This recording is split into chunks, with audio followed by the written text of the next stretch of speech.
महाभारत का युद्ध दुनिया के इतिहास में सबसे भयंकर युद्धों में से एक माना जाता है। यह युद्ध इतना विकराल और भयंकर था कि मानव धन का तो नुकसान हुआ ही, पर साथ में भारत की समाज संस्कृति का भी पतन हो गया। पर महाभारत लिखी किसने थी? एक कॉमनली नोन फैक्ट ये है कि महाभारत का रचना वेद व्यास महर्षि द्वारा किया गया है, बट ये स्टेटमेंट अपने में ही काफ़ी आधा सच होल्ड करता है, क्योंकि असलियत तो ये है कि महर्षि वेद व्यास ने महाभारत को नरेट किया था और भगवान गणेश ने उसे लिखा था।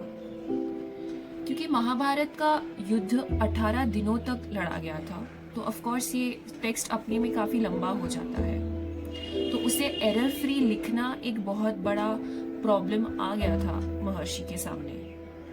तो इसका समाधान पाने के लिए वो ब्रह्मा जी के पास गए और ब्रह्मा जी ने फर्दर गणेश जी का नाम सजेस्ट किया, क्योंकि उनके हिसाब से ये काम सिर्फ वही कर सकते थे। तो वेद व्यास जी भगवान गणेश के पास गए और गणेश जी ने हाँ बोल दिया for writing Mahabharat. But Ved Vyas के सामने उन्होंने एक शर्त रखी थी, और ये शर्त ये थी कि वेद व्यास को महाभारत बिना रुके गणेश जी को नरेट करना था। अगर वो बीच में कहीं रुक जाते तो गणेश जी भी लिखने में रुक जाते और वो दोबारा लिखना शुरू नहीं करते।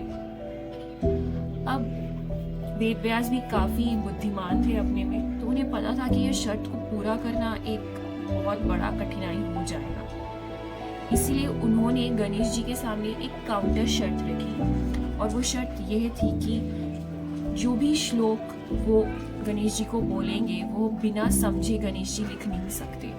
तो हर श्लोक को गणेश जी को समझना पड़ेगा और तभी वो महाभारत को लिख सकते हैं। तो गणेश जी ने भी यह शर्त मान ली।